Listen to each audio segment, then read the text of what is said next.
How's it going, everybody? Button here. Today, I want to talk to you about a very underrated, a very low-key tank in the meta right now. It is the XM66F. I really enjoy this tank's fun playstyle. It's got a high DPM gun, has the lowest alpha at tier 10, but with 10 degrees of gun depression, and with a very wonky armor profile. There are some great ways to make this tank work. If you see maps like Port Bay, Himmelsdorf, Hellas, enjoy yourself. You're going to have a fantastic game in the tank. However, if you're getting maps like Molenbeek, especially on the med side, Canal, Castilla, these big maps requires a lot of flexibility.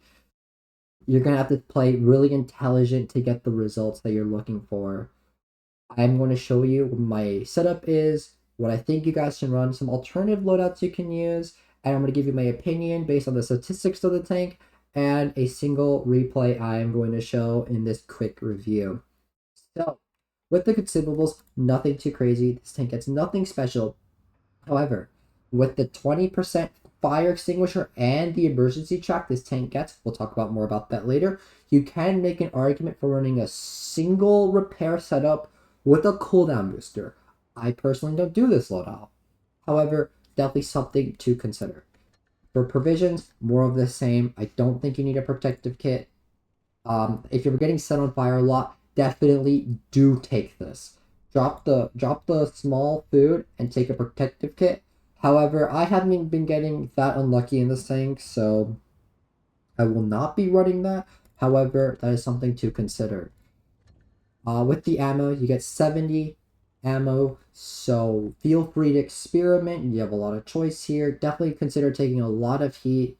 The APCR is definitely not the strongest, but it is the standard round, so please take that. And just take however many HE you feel is appropriate. I wouldn't really take more than 15, but there's so much ammo that, who cares? It's your pick.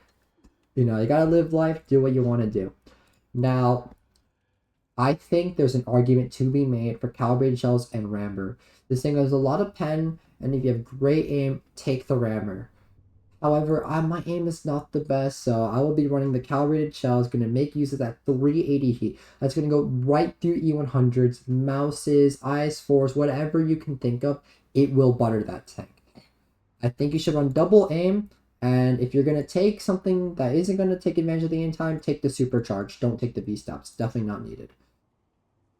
However, I think you can always run the defense system, definitely worth it. Always take toolbox, and you can run either armor or HP. I prefer the armor because there's so much high armor values on the tank. To increase that will definitely help, as opposed to taking a low hit point tank like a tank destroyer and trying to improve that. Always good to improve the best parts of the tank instead of trying to fix something that is not so good. I think you should run camouflage. Tank destroyers get great camouflage ratings. So this is generally more of the same. This look like average for camouflage values to me. But if you feel like you're frontlining a lot, always getting spotted, by all means, take the optics. Personally, I prefer accelerator, but if you're looking to get circle of death a lot, and if you're not really struggling, if you're struggling with the flexibility, I think you take control. And last but not least, take a delivery system.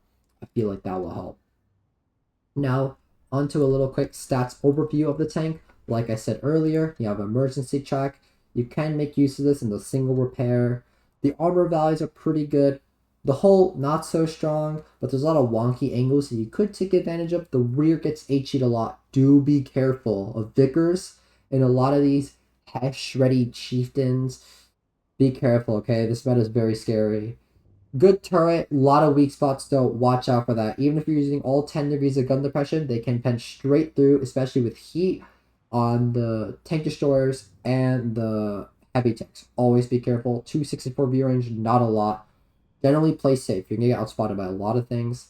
And this tank has the lowest TD alpha that I am aware of at tier 10. The next thing that comes into mind is a 263.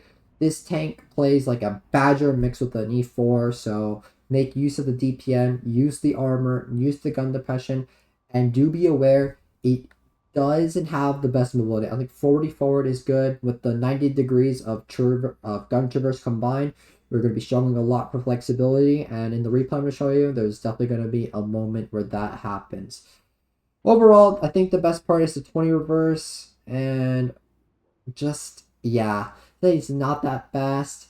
Not that much alpha, but if you are able to pick and choose your spots and play an intelligent version of Blitz, you will be rewarded with great games and great results. I'm going to show you one game. It's on Castilla. I don't think Castilla is a very good map for this thing, which is pretty funny because Castilla is definitely one of the strongest tank destroyer maps in the game right now. But in reality, this plays almost like an anti-heavy, not really like a true tank destroyer where you can like sit in the back and just start whittling away like 640 alpha shots for good farm. I do just notice that my friend James is on the enemy team. Very, very good light tank player. So I'm guessing that the A cap is going to be locked down, prepared for a difficult fight. What I'm really looking for is how their team is either going to play A or C. I want to know where the heavy tanks are so I know what heavy tanks to push, what heavy tanks I can farm, and what I can do. Our heavy tank does a great job at spotting this 215B, so I kind of know now that I probably shouldn't play the hill. I was thinking about it, but now that I know that James is there, he can spot me anytime, I decided to do something a little different. One thing you can do is, if you know where these tank destroyers are, feel free to make a play on for the heavy tanks. That's what I'm going to do here. I am going to see where these TDs are, and the moment I get a glimpse of it, I'm going to push the 215B. I'm going to use a lot of my gun depression. I'm going to make a play. I'm going to risk the cross here. They don't really have a bat chat or like some high alpha tank that really scares me, and I notice the T30 is lower, and I know that it is my time to farm. One thing that the 284 is great for is that these T30 turrets you can pen with either standard or gold. And for the gold rounds, they go right through the tank. Just right through. Take advantage of it. That shot bounced because the T30 turret was definitely angled there. I definitely shot like a really strong point. And I see that this 5A, definitely an easier target to hit. And even with the EPCR, you have to be kind of careful of the spaced armor angles. There's a lot of red on that 5A, even with 285, so I'm definitely not a fan of that. And I'm looking at the 5A. I'm trying to pick up the clear on him, and unfortunately, this 250B blocks the shot. I'm going to put another one in. I'm going to still look to the 5A. I think he's dead though. Now that he's behind the rock, I'm going to look to the 215B instead. And now that this game is over, I am going to go make a play for the Castilla. I see that the Kron is there, the Foch is there, most likely. And I'm pretty sure the IS-4 was there too. I was so focused on this heavy fight at middle that I really wasn't paying attention. I find the IS-4 in a great spot. I think what he needs to do is just commit into the ditch. Just try and get out of there. He's backing up, which is also a pretty okay play. But I feel like he's just going to bleed so much for it. I don't know if that's worth it. And he's just been eating these VZ55 rounds. It's honestly a huge mistake on his part.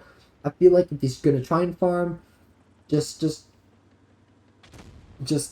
start using your rounds. Just get the shots off really quickly. I see the Kron is here too. I am going to definitely look to farm these two both out and just try to finish the game from here. One thing I will always say, I'm looking for the tracking shots. I get one in. He's stuck. And I'm going to keep the rough fight close so that I'm going to max out my DPM.